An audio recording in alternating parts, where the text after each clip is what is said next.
Hello friends, welcome to my channel. दोस्तों, आज बात करेंगे न्यू जनरेशन व्हीकल के बारे में। न्यू जनरेशन व्हीकल, जैसे कि आप लोग देख रहे हैं कि जैसे जैसे हम लोगों के पास नई टेक्नोलॉजी आ रही है, ई व्हीकल्स की तरफ हम लोग बढ़ रहे हैं और फ्यूल पे हम लोग बहुत कम डिपेंडेंसी चाहते हैं। तो उसके लिए हम लोग अलग अलग, हमारी गवर्नमेंट और बहुत सारी कंपनीज क्या है कि न्यू जनरेशन व्हीकल को ला रही है। न्यू जनरेशन व्हीकल्स की बात करें तो जो इलेक्ट्रिक व्हीकल है हमारे, वो आने वाली जनरेशन की टॉप मोस्ट कंपनीज बनने वाली है।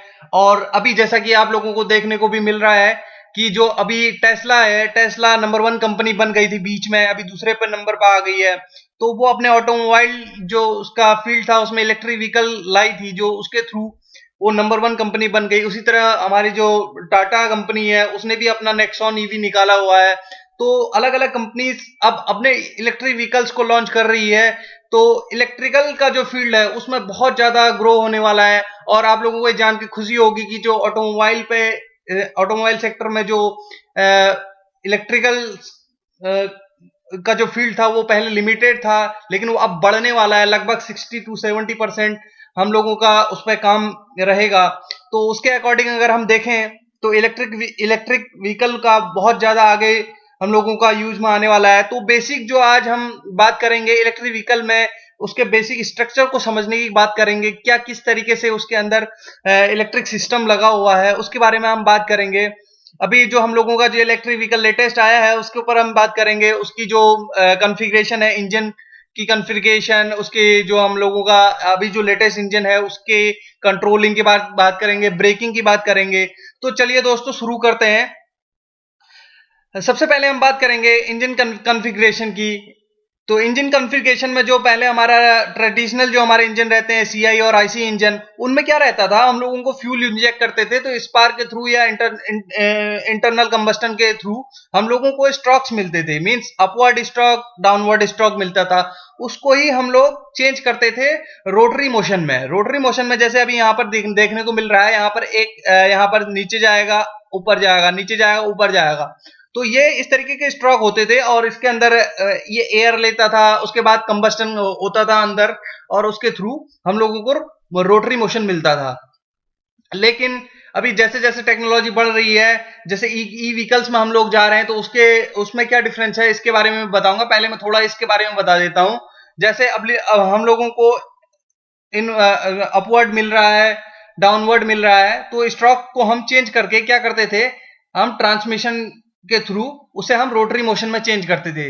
लेकिन अभी मोटर में इस तरीके का हम लोगों को नहीं मिलेगा। रोटर में हम लोगों को क्या रहता है कि ऑलरेडी हमें रोटरी मोशन मिलता है, तो लीनियर मोशन हमको नहीं मिलता है। तो अभी हम बात करते हैं इसमें क्यों हम लोगों को प्रीफर किया है मोटर को इसमें, इंजन में। तो अभी जो सबसे पहली बात यह है, जो 3 फेज मोटर है उसके बारे में हम बात करेंगे। 3 फेज मोटर में जो मेन पार्ट है मैं आपको बताता हूं क्या है। ये हमारा जो अंदर जो कॉइल वाला पार्ट जो दिख रहा है, ये इंटरनल जो आपको दिख रहा है, ये हमारा स्टेटर है। ये हमारा रोटर है जिसमें शाफ्ट लगी हुई है, शाफ्ट जो बाहर गई हुई है, और रोटर के साथ में ये फैन लगा हुआ है। ये कूलिंग के लिए एक्चुअली होता है। ये जब घूमता है तो थोड़ा हीट होता है, तो उसके लिए यहाँ पर कूलिंग में फैन लगाया हुआ है। तो बेसिक जो पार्ट है इसमें, जो स्टेटर है, इसमें हम सप्लाई देते हैं 3 फेज सप्लाई।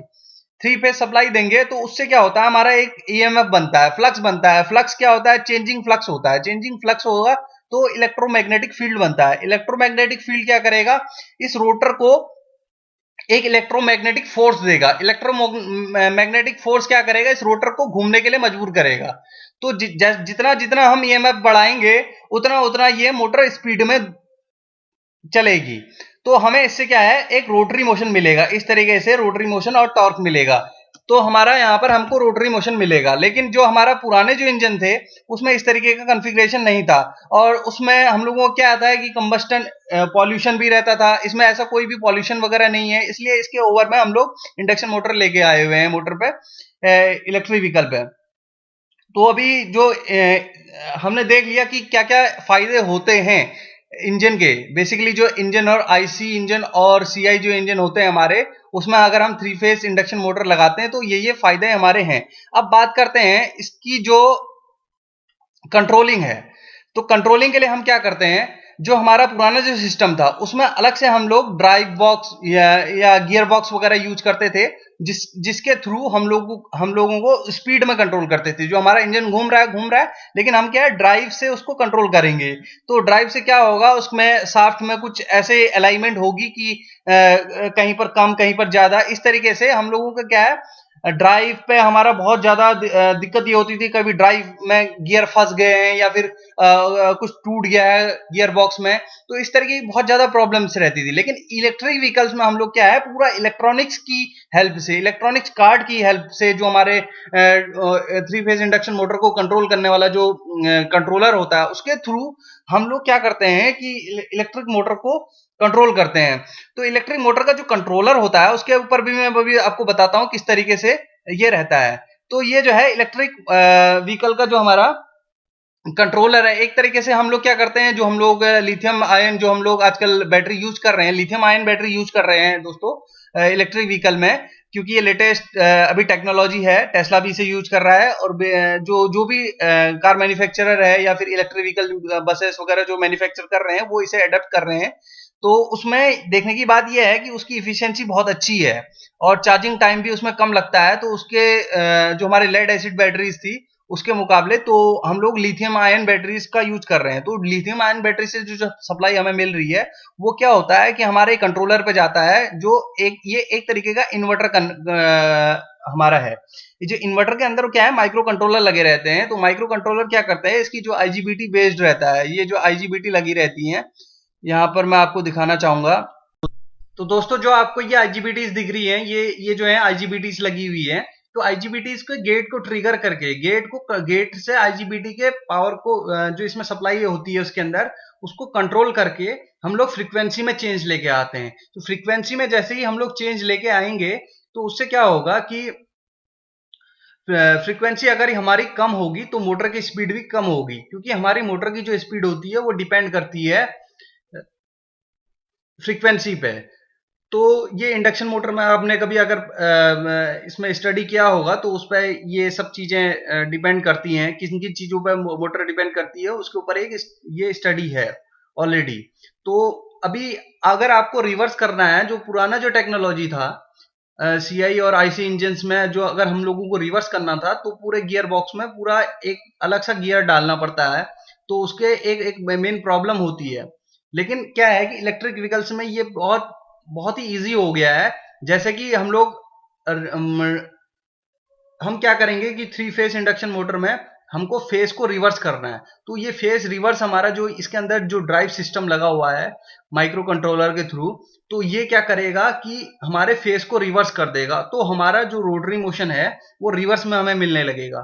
तो इस तरीके से हम लोगों को इलेक्ट्रिक व्हीकल्स में बहुत इजी कंट्रोलिंग मिल जाती है, वो भी पॉल्यूशन लेस और फ्रिक्शन लेस, और हमें बहुत ज्यादा लुब्रिकेशन की जरूरत नहीं पड़ती, बहुत ज्यादा मेंटेनेंस की कॉस्ट नहीं पड़ती, बहुत कॉस्ट इतना सर्विस कॉस्ट नहीं पड़ता है कि जितना हमें पहले आईसी और सीआई इंजन में पड़ता था।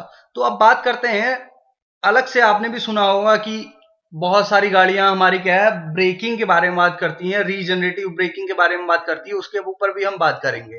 तो जो हमारा ब्रेकिंग रहता था, रीजनरेटिव ब्रेकिंग और जो ट्रेडिशनल ब्रेकिंग था, उसके ऊपर मैं बात करूंगा। जो हमारा ट्रेडिशनल ब्रेकिंग था, जो पहले उसमें ब्रेक शू वगैरह लगे रहते थे, तो उसमें क्या है अगर हमको गाड़ी रोकनी है तो उसमें क्या है कि हमको ब्रेक शू वगैरह से कंट्रोल करना पड़ता है। मींस व्हील के यहाँ पर हम लोगों को ये घिसता है, ये ब्रेक शू यहाँ पर इसे प्रेस करेगा तो ये घिसने लगेगा। तो ये घिसेगा तो क्या होगा, इसमें हीट होगा और जो फ्रिक्शनल जो हमारे लॉस होंगे वो बहुत ज्यादा होंगे। हमारा टायर घिसेगा, ब्रेक शू हीट होंगे और ब्रेक शू घिसेंगे, तो इसमें इस तरीके की प्रॉब्लम्स रहती थी। लेकिन क्या है कि अभी रीजनरेटिव ब्रेकिंग इलेक्ट्रिक व्हीकल में किस तरीके से हम लोगों के लिए ही फायदा दे रहा है, इसके ऊपर बात करेंगे। तो जो हम लोग इलेक्ट्रिक व्हीकल में ब्रेक प्रेस करते हैं तो उस समय क्या होता है कि हमें हमारी गाड़ी की जो काइनेटिक एनर्जी होती है, अगर उसमें अगर मोटर में एक क्वालिटी होती है या फिर इसकी एक प्रॉपर्टी है कि इसमें बैक ईएमएफ जनरेट होता है। बैक ईएमएफ मींस जनरेट हो रहा है अगर हमारी मोटर फ्री मूव कर रही है बिना एनर्जी के, तो वो क्या है एज ए जनरेटर काम करती है।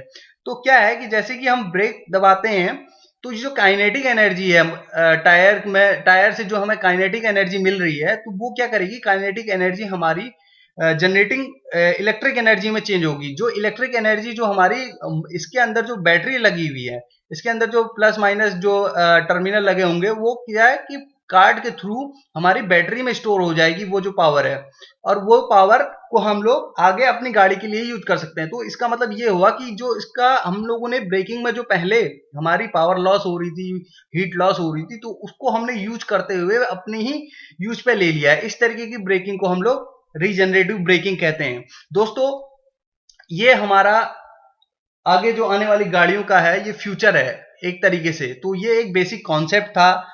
अगर आपको अच्छा लगा तो लाइक और सब्सक्राइब तो जरूर कीजिए। अगर ज्यादा अच्छा लग रहा है तो शेयर भी कीजिए। तो थैंक यू दोस्तों, कमेंट जरूर लिखना। Thank you.